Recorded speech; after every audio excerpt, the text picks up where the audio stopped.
ಎಲ್ರಿಗೂ ನಮಸ್ಕಾರ. ಎಲ್ಲರೂ ಹೇಗಿದ್ದೀರಾ? ಎಲ್ರಿಗೂ ಶ್ರೀಮನ್ನಾರಾಯಣ ತಾಯಿ ಲಕ್ಷ್ಮೀದೇವಿ ಎಲ್ರಿಗೂ ಒಳ್ಳೇದು ಮಾಡಲಿ ಅಂತ ನಾನು ಕೇಳ್ಕೊತೀನಿ.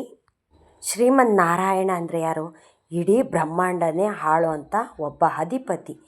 ಶ್ರೀಮನ್ನಾರಾಯಣ ತಾಯಿ ಲಕ್ಷ್ಮೀದೇವಿನ ಪೂಜೆ ಮಾಡಿದ್ರು ಸಾಕು, ಪ್ರತಿಯೊಬ್ಬರು ಕಷ್ಟನೂ ಅಷ್ಟೇ ಎಲ್ಲ ದೂರ ಆಗುತ್ತೆ. ನಾವು ಜೀವನದಲ್ಲಿ ಎಂತೆಂಥ ತಪ್ಪುಗಳೆಲ್ಲ ಮಾಡಿರ್ತೀವಿ, ಆ ತಪ್ಪುಗಳನ್ನೆಲ್ಲ ದೂರ ಮಾಡೋಂಥದ್ದೇ ಶ್ರೀಮನ್ನಾರಾಯಣ ತಾಯಿ ಲಕ್ಷ್ಮೀದೇವಿ. ನಮ್ಮ ಮನಸ್ಸಿನಲ್ಲಿ ಯಾವಾಗಲೂ ಅಷ್ಟೇ ಶ್ರೀಮನ್ನಾರಾಯಣಾಯ ನಮಃ ಶ್ರೀಮನ್ನಾರಾಯಣಾಯ ನಮಃ ಅಂತ ನಾವು ಯಾವಾಗಲೂ ಒಂದು ಜಪ ಅಂತ ಮಾಡ್ತಿದ್ರೆ ಅಂಥವ್ರಿಗೆ ಯಾವತ್ತೂ ಅಷ್ಟೇ ಕಷ್ಟ ಅನ್ನೋದು ಬರೋದಿಲ್ಲ. ಯಾಕೆ ಅಂತಂದರೆ ಶ್ರೀಮನ್ನಾರಾಯಣ ಎಲ್ಲರ ಮನಸ್ಸಲ್ಲೂ ಇದ್ದು ಎಲ್ಲರ ಪಾಪ ಕರ್ಮಗಳನ್ನೆಲ್ಲ ತೊಳಿತಾನೆ. ಶ್ರೀಮನ್ನಾರಾಯಣನ ತಾಯಿ ಲಕ್ಷ್ಮೀದೇವಿನ ನಂಬಿದ್ರೆ ಆ ಮನೆಗೆ ಯಾವತ್ತೂ ಅಷ್ಟೇ ಬಡತನ ಅನ್ನೋದು ಬರೋದಿಲ್ಲ, ಹಶು ಅನ್ನೋದು ಇರೋದಿಲ್ಲ, ಅನ್ನಕ್ಕೆ ಒಂದು ಕೊರತೆ ಅನ್ನೋದು ಬರೋದಿಲ್ಲ. ತಾಯಿ ಲಕ್ಷ್ಮೀದೇವಿ ಇದ್ಲು ಅಂತಂದರೆ ದುಡ್ಡು ಕಾಸ್ಗೂ ಅಷ್ಟೇ ಯಾವುದೇ ರೀತಿ ಕುಂದು ಕೊರತೆ ಅನ್ನೋದು ಬರೋದಿಲ್ಲ. ತಾಯಿ ಲಕ್ಷ್ಮೀದೇವಿ ಶ್ರೀಮನ್ನಾರಾಯಣ ಇದ್ರು ಅಂತಂದರೆ ಆ ಮನೆಯಲ್ಲಿ ಯಾರಿಗೂ ಅಷ್ಟೇ ಕಷ್ಟ ನಷ್ಟ ಅನ್ನೋದು ಬರೋದಿಲ್ಲ.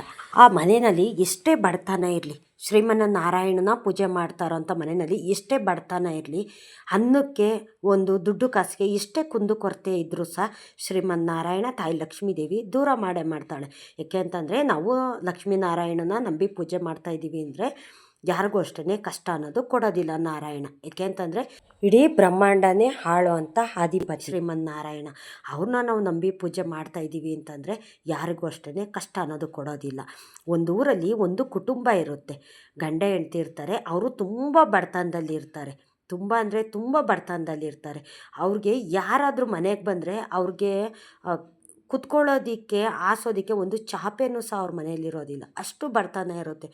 ಆದರೆ ಅವರು ಶ್ರೀಮನ್ನಾರಾಯಣ ತಾಯಿ ಲಕ್ಷ್ಮೀದೇವಿನ ಅಷ್ಟು ಪೂಜೆ ಮಾಡ್ತಿರ್ತಾರೆ. ಅವ್ರು 24 ಗಂಟೆನೂ ಶ್ರೀಮನ್ನಾರಾಯಣಾಯ ನಮಃ ಶ್ರೀಮನ್ನಾರಾಯಣಾಯ ನಮಃ ಅಂತ ಯಾವಾಗಲೂ ಅಷ್ಟೇ ಶ್ಲೋಕ ಅನ್ನೋದು ಹೇಳ್ತಿರ್ತಾರೆ, ಪೂಜೆಯನ್ನು ಮಾಡ್ತಿರ್ತಾರೆ. ಅಂಥವ್ರಿಗೆ ಒಂದು ಬಡತನ ಇದೆ ಅಂತಂದರೆ ಶ್ರೀಮನ್ನಾರಾಯಣ ತಾಯಿ ಲಕ್ಷ್ಮೀದೇವಿ ಇದನ್ನೆಲ್ಲ ನೋಡ್ಕೊಂಡಿರ್ತಾರೆ. ಅಂಥವ್ರಿಗೂ ಸಹ ಅನುಗ್ರಹ ಮಾಡ್ತಾರೆ. ಅವರು ತುಂಬ ಕಷ್ಟದಲ್ಲಿರ್ತಾರಲ್ಲ, ಅವಾಗ ಏನು ಮಾಡ್ತಾರೆ, ಒಂದು ಮಧ್ಯರಾತ್ರಿನಲ್ಲಿ ಒಬ್ಬ ಹೆಂಗಸು ಏನು ಮಾಡ್ತಾರೆ, ಬಾಗಿಲು ತಡ್ತಾರೆ, ಅವ್ರ ಮನೆ ಬಾಗಿಲು ತಡ್ತಾರೆ. ಅವರು ಏನು ಮಾಡ್ತಾರೆ, ಗಂಡ ಹೆಂಡ್ತಿ ಬಾಗಿಲು ತೆಗೆದುಬಿಟ್ಟು ನೋಡಿದಾಗ ವಯಸ್ಸಾದಂಥ ಒಬ್ಬ ಹೆಂಗಸು ಅವ್ರ ಮನೆ ಬಾಗಿಲಲ್ಲಿ ನಿಂತಿರ್ತಾರೆ. ಯಾರಮ್ಮ ನೀವು, ಏನಾಗಬೇಕಾಗಿತ್ತು ಅಂತ ಈ ದಂಪತಿ ಕೇಳ್ತಾರೆ. ಅವ್ರು ಹೇಳ್ತಾರೆ, ಆ ಹೆಂಗಸೆ ಹೇಳ್ತಾರೆ, ನನಗೆ ಈ ಥರ ನಮ್ಮೂರಿಗೆ ಹೋಗಬೇಕಾಗಿತ್ತು, ಬರ್ತಾ ದಾರಿನಲ್ಲೇ ಕತ್ಲಾಗ್ಬಿಡ್ತು, ನನಗೀಗ ನಮ್ಮೂರಿಗೆ ಹೋಗೋಕ್ಕಾಗೋದಿಲ್ಲ, ನಾನು ಇವತ್ತು ರಾತ್ರಿ ಇಲ್ಲೇ ಉಳ್ಕೊಂಡು ನಾಳೆ ಬೆಳಗ್ಗೆ ನಾನು ಹೋಗ್ತೀನಿ ಅಂತ ವಯಸ್ಸಾದಂಥ ಆ ಹೆಂಗಸೆ ಹೇಳ್ತಾರೆ. ಸರಿ ಆಯಿತು ಅಂದ್ಬಿಟ್ಟು ಇವ್ರು ಗಂಡ ಹೆಂಡ್ತಿ ಏನು ಮಾಡ್ತಾರೆ, ಸರಿ ಮಲ್ಕೊಳ್ಳಿ, ನಿಮಗೆ ಮಲ್ಕೊಳ್ಳೋದಕ್ಕೆ ಒಂದು ಚಾಪೆನೂ ಸಹ ನಮ್ಮ ಮನೆಯಲ್ಲಿ ಇಲ್ಲ, ಅಷ್ಟು ಬಡತನ ಇದೆ, ಅತಿಥಿ ಸತ್ಕಾರ ಮಾಡೋದಕ್ಕೂ ಸಹ ನಮ್ಮ ಹತ್ರ ಒಂದು ಇಡೀ ಅಕ್ಕಿನೂ ಇಲ್ಲ, ಅಕ್ಕಿ ಇದ್ದಿದ್ರೆ ಆ ಅನ್ನ ಮಾಡಿಬಿಟ್ಟು ನಿಮಗೆ ಒಂದು ಅತಿಥಿ ಸತ್ಕಾರ ಅಂತ ನಾವು ಮಾಡ್ತಿದ್ವಿ, ನಿಮಗೆ ಏನೂ ಕೊಡೋದಕ್ಕೆ ನಮ್ಮ ಹತ್ರ ಏನೂ ಇಲ್ಲ, ಬೇಜಾರು ಮಾಡ್ಕೋಬೇಡಿ ತಾಯಿ, ಆದರೆ ನಿಮ್ಮ ಮುಖದಲ್ಲಿ ಏನೋ ಒಂಥರ ತೇಜಸ್ಸಿದೆ, ಏನೋ ಒಂಥರ ಹೊಳಪಿದೆ, ಅದೇನು ಅನ್ನೋದು ನಮಗೆ ಗೊತ್ತಾಗ್ತಿಲ್ಲ, ಆದರೆ ನಿಮ್ಮನ್ನು ನೋಡ್ತಿದ್ರೆ ನನಗೆ ತಾಯಿ ಲಕ್ಷ್ಮೀದೇವಿ ಶ್ರೀಮನ್ನಾರಾಯಣನ ನೋಡಿದಾಗೆ ಅಂತ ಅನಿಸುತ್ತೆ ಅಂತ ಜೋಡಿ ಹೇಳ್ತಾರೆ. ಈ ಹೆಂಗಸು ನಗ್ತಾರೆ, ಮುಗುಳು ನಕ್ಬಿಟ್ಟು, ನನಗೆ ನೀವೇನು ಹಾಸ್ಕೊಳ್ಳೋದಕ್ಕೂ ಸಹ ಕೊಡಬೇಡಿ, ನಾನು ಇಲ್ಲೇ ಕೆಳಗಡೆ ನೆಲದಲ್ಲೇ ಒಂದು ಮೂಲೆಯಲ್ಲಿ ಮಲ್ಕೋತೀನಿ ಅಂತ ಹೇಳ್ತಾರೆ. ವಯಸ್ಸಾದಂಥ ಹೆಂಗಸು ಆ ಮನೆಯಲ್ಲಿ ಅವತ್ತು ರಾತ್ರಿ ಮಲ್ಕೋತಾರೆ. ಬೆಳಗ್ಗೆ ಎದ್ದೇಳ್ತಾರೆ. ಬೆಳಗ್ಗೆ ಎದ್ದು ಅವರು ದೇವ್ರ ಪೂಜೆನೆಲ್ಲ ಮಾಡ್ತಾರೆ ಗಂಡ ಹೆಂಡ್ತಿ. ಈಕೆ ಏನು ಮಾಡ್ತಾರೆ, ವಯಸ್ಸಾದಂಥ ಹೆಂಗಸು, ನಾನು ಹೊರಡ್ತೀನಿ, ನಮ್ಮೂರಿಗೆ ನಾನು ಹೊರಡ್ತೀನಿ, ಈಗ ಬೆಳಕಾಗಿದೆಯಲ್ವ ನಾನು ಹೊರಡ್ತೀನಿ ಅಂತಾರೆ. ಅಮ್ಮ ನೀವು ರಾತ್ರಿ ಬಂದ್ರಿ, ನಿಮಗೆ ಊಟ ಹಾಕೋದಕ್ಕೂ ನಮ್ಮ ಹತ್ರ ಏನೂ ಸಾಧ್ಯವಾಗಲಿಲ್ಲ, ಮಲ್ಕೊಳ್ಳೋದಕ್ಕೂ ಒಂದು ಚಾಪೆನೂ ಇಲ್ಲ, ಅಮ್ಮ ನಮ್ಮ ಹತ್ರ ಇರೋದೇ ಒಂದು ಗ್ಲಾಸ್ ನೀರು, ನಾನು ನೀರು ಕೊಡ್ತಾಯಿದ್ದೀನಿ, ಆ ನೀರು ಕುಡಿದ್ಬಿಟ್ಟು ಹೋಗಿ ತಾಯಿ, ನಮ್ಮ ಮನೆಯಲ್ಲಿ ಬಂದು ನೀವು ಹಾಗೇ ಹೋಗ್ತಾಯಿದ್ದೀರಾ, ಒಂದು ಗ್ಲಾಸ್ ನೀರು ಕೊಡ್ತೀನಿ, ಆ ನೀರು ಕುಡಿದ್ಬಿಟ್ಟು ಹೋಗಿ ಅಂತಾರೆ. ಸರಿ ಆಯಿತು, ನಾನು ಅದನ್ನೇ ಮೃಷ್ಟಾನ್ನ ಭೋಜನ ಅಂತ ಆ ಒಂದು ಗ್ಲಾಸು ನೀರು ಕುಡಿದ್ಬಿಟ್ಟು ನಾನು ಹೊರಡ್ತೀನಿ ಅಂತ ವಯಸ್ಸಾದಂಥ ಹೆಂಗಸು ಒಂದು ಗ್ಲಾಸ್ ನೀರು ಕುಡಿದ್ಬಿಟ್ಟು ಅವರು ಹೋಗ್ತಾರೆ. ಆದರೆ ಇವ್ರಿಗೂ ಗಂಡ ಹೆಂಡ್ತಿಗೆ ಏನೋ ಮನಸ್ಸಿನಲ್ಲಿ ಏನೋ ಒಂಥರ, ಯಾರೋ ನಮ್ಮ ಮನೆಗೆ ಬಂದೋಗಿದ್ದಾರೆ, ಶ್ರೀಮನ್ನಾರಾಯಣನೇ ತಾಯಿ ಲಕ್ಷ್ಮೀದೇವಿನೇ ನಮ್ಮ ಮನೆಗೆ ಬಂದು ಹೋಗಿದ್ದಾರೆ ಅನ್ನೋ ಒಂದು ನಂಬಿಕೆ ಬಂದ್ಬಿಡ್ತು ಇವ್ರಿಗೆ. ತಾಯಿ ಲಕ್ಷ್ಮೀದೇವಿನೇ ನಮ್ಮ ಮನೆಗೆ ಬಂದಿರೋದು ಅಂತ ಒಂದು ನಂಬಿಕೆ ಬರುತ್ತೆ. ಏಕೆಂತಂದರೆ ಇವರು ದೇವ್ರನ್ನ ಅಷ್ಟು ನಂಬ್ತಿರ್ತಾರೆ, ಶ್ರೀಮನ್ನಾರಾಯಣನ ಅಷ್ಟು ನಂಬ್ತಿರ್ತಾರೆ ಇವರು, ಆ ರೀತಿ ಅನಿಸುತ್ತೆ. ಆದರೆ ಇವ್ರ ಮನೆಯಲ್ಲಿ ಅವತ್ತು ನೈಟು ವಯಸ್ಸಾದಂಥ ಒಂದು ಹೆಂಗ್ಸು ಮಲಗಿದ್ರಲ್ಲ, ಅವ್ರ ಮನೆ ಅಟ್ಟದ ಮೇಲ್ಗಡೆ ಒಂದು ಮೂಲೆಯಲ್ಲಿ ಒಂದು ಗಂಟಲ್ಲಿ ಚಿನ್ನ, ವೈಭೋಗ, ಹಣ, ಕಾಸು, ವಸ್ತ್ರ ಎಲ್ಲನೂ ಸಹ ಒಂದು ಗಂಟು ಕಟ್ಟಿ ಅವ್ರ ಮನೆ ಅಟ್ಟದ ಮೇಲೆ ಇಟ್ಟಿರ್ತಾರೆ. ಯಾರು? ಈ ತಾಯಿ ಲಕ್ಷ್ಮೀದೇವಿ ಅವ್ರ ಮನೆಗೆ ವಯಸ್ಸಾದಂಥ ಹೆಂಗ್ಸು ಬರ್ತಾರಲ್ಲ, ಆ ಹೆಂಗ್ಸು ಇಟ್ಟಿರ್ತಾರೆ ಅವರು.